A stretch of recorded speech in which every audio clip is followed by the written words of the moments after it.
society perspective. How do we do this as a society to actually eradicate anti-Semitism? And I think that is the larger question rather than isolated on the FBI. Okay, thank you. Thank you. Senator Kennedy. Thank you all for being here. Ms. Solomon, I want to be sure I understand your testimony. Did I understand you to testify that anti-Semitism is worse under the Trump administration? Senator, thank you for your question. You don't have to thank me. Okay. Your best thanks is to answer. Okay. Well, I'll tell you that anti-Semitism has been rising, especially since the 2017 but has the Trump Charlottesville administration attack. caused that? Is that your testimony? I wouldn't say the Trump administration has caused anti-Semitism. Has there been an increase since Trump has entered office? Yes. Do you see a causal connection there? Yes. Why? Trump has highlighted and platformed neo-Nazis and white supremacists. Okay. Mr. I can't see that far. Racklin. Mr. Racklin, I understood you to say that in answer to Senator Durbin's question, the spending reductions, reducing the federal budget would increase anti-Semitism. Isn't that what you said?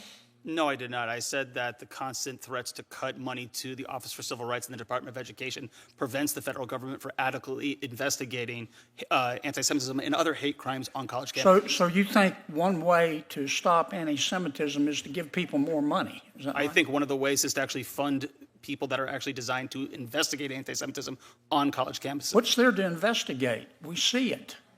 We saw it. Did you watch television? Did you see what happened at Columbia? Absolutely. Yeah.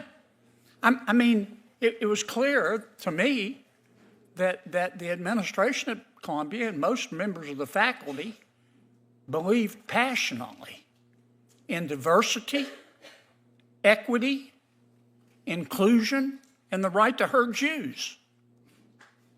That's what I saw. Isn't that what you saw? I saw. Isn't that what you saw? I saw protesters against the war in Gaza and them using some anti-Semitic slogans and thoughts. I would say, however, that it's hard. I would say, isn't that however, what you're telling me? That's not what you saw. Now, don't get off the subject on me now. You're telling me that's not what you saw. I'm telling you that it is difficult for the federal government to adequately address the issue of anti-Semitism. Are you telling me the Columbia administration and the faculty was supportive of the Jewish community? I think that they are trying to find... You need to stop dipping into your ketamine stash. Into what? Excuse me? Now, if we're going to solve this problem, we need to talk about it. And it wasn't just at Columbia. It was at Berkeley. It was at UCLA. It was at Barnard. And Columbia has a history of discriminating against the Jewish people. They used to refuse to let Jewish students come to their university. Now, you can try to bubble wrap this, but that's what I saw. If you want to stop a lot of the anti-Semitism, maybe we need to stop teaching kids to be anti-Semitic. Sir, I would relish that opportunity. Let me ask you a question, Ms. Kohab. Did I say that right? Kohab. Do you think it's possible to feel compassion for the Palestinian people without hating Jews? Absolutely. Would you elaborate on that? Because it looks to me like many of our Ivy League universities, they weren't the only ones. Some universities handled it well. Vanderbilt, University of Chicago, Tulane. But it looks like the administration was teaching kids you got to pick a side. Mm-hmm. You either have to hate Jews or you have to be for Hamas. You can't be. There's no middle ground. Tell me what you saw. You've written a book about it. Maybe Mr. Rocklin ought to read it.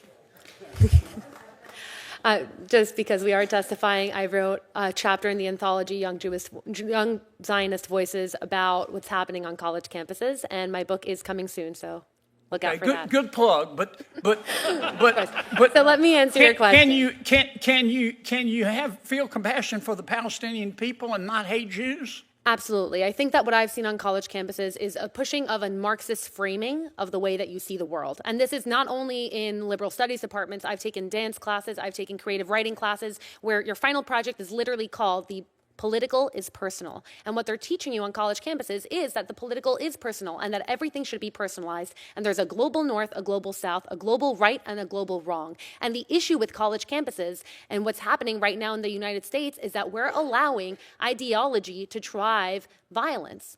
A society that says that you can commit violent acts based on your ideology because your ideology is correct is a society that's eroding. And that's what I see on college campuses. Now, you asked if I could feel Palestinian peoplehood, right? If I could feel compassion for the Palestinian people.